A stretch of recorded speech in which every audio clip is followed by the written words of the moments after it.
Let's talk about something that seems, on the surface, super straightforward. In the crazy, complex world of big banks, who's the best person to make sure they're not taking on too much risk?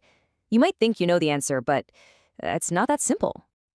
I mean, it seems obvious, right? Who knows a bank better than another bank? These are the experts. They live and breathe this stuff. Balance sheets, risk, you name it. Plus, they have a huge reason to keep tabs on each other. If one bank goes under, it could easily drag others down with it. But what if all that common sense is just wrong? What if the data tells a completely different story? What if banks, when left to their own devices, don't actually police each other at all? Well, that's the fascinating puzzle we're digging into. This whole idea that banks will naturally keep each other in line isn't just a gut feeling. It's a real theory, a big one, that underpins how a lot of people think about the financial system. It's called market discipline. Think of market discipline as the financial world's own immune system. The theory goes that through normal, everyday business, like lending money to each other, the market will automatically punish the risky players and reward the safe ones. It's supposed to create a stable system all by itself, without a regulator needing to micromanage everything. Okay, so how is this supposed to actually work? I mean, what does it look like when one bank disciplines another? Well, researchers have boiled it down to three really clear things we should be able to see happening. It's actually pretty logical. First up is the price test. If a bank looks shaky, other banks should charge it higher interest to borrow money. Simple. Second, the quantity test. Those same risky banks should have a harder time getting loans in the first place. And third, the maturity test. If a risky bank does manage to get a loan, it should be for a really short time so the lender can get its money back fast if things go sideways. Makes total sense, doesn't it?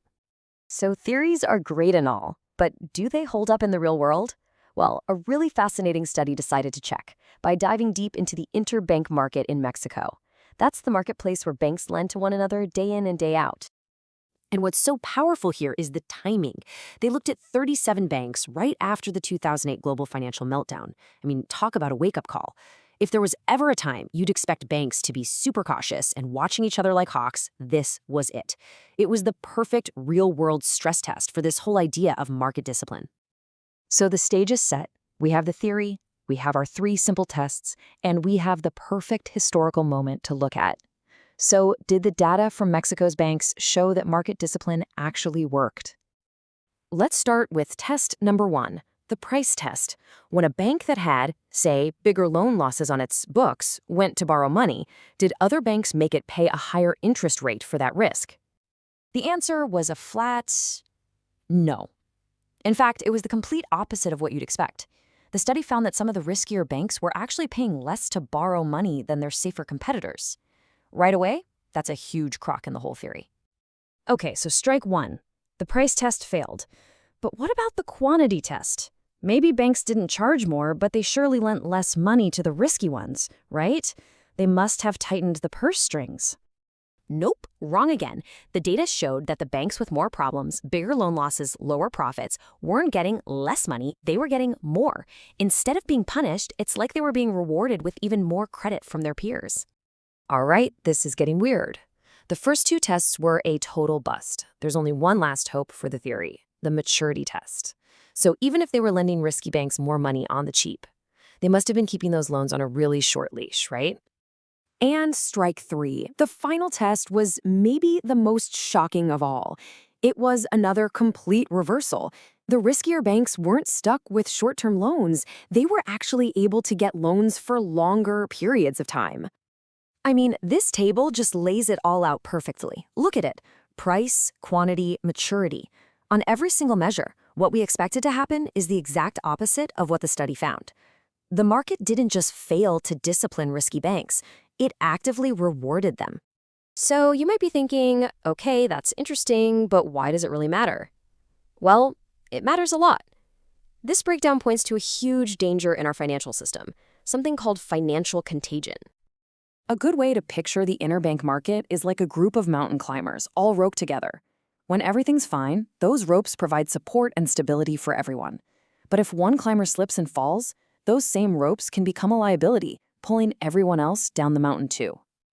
And the author of the study put it very bluntly. He said this market, which is supposed to provide discipline, is actually a clear channel for crisis to spread. And that's financial contagion in a nutshell. It's a chain reaction. A problem that starts in one bank doesn't just stay there. It spreads through all those connections like a virus. And suddenly, the entire system is at risk. So what this all means is that when pure monitoring doesn't work, like we saw in this study, the risk of a domino effect just skyrockets. The failure of one bank isn't a small contained problem. It gets amplified because the other banks, instead of protecting the system, actually helped fuel the risky behavior in the first place. So let's wrap this up. What are the big things to take away from all this?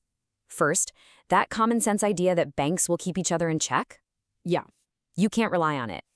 Second, in this real-world test, market discipline didn't just stumble. It completely fell apart. Third, that failure is exactly what sets the stage for a massive, contagious crisis. And finally, and maybe most importantly, this all shows just how critical official government regulation really is. We can't just trust the market to sort itself out. And it all leaves us with one last, pretty unsettling question. We started by assuming that the experts, the bankers themselves, would be the best people to monitor the system. But if this study shows they're not doing that, and might even be making things worse, it makes you wonder, who then is watching the watchers?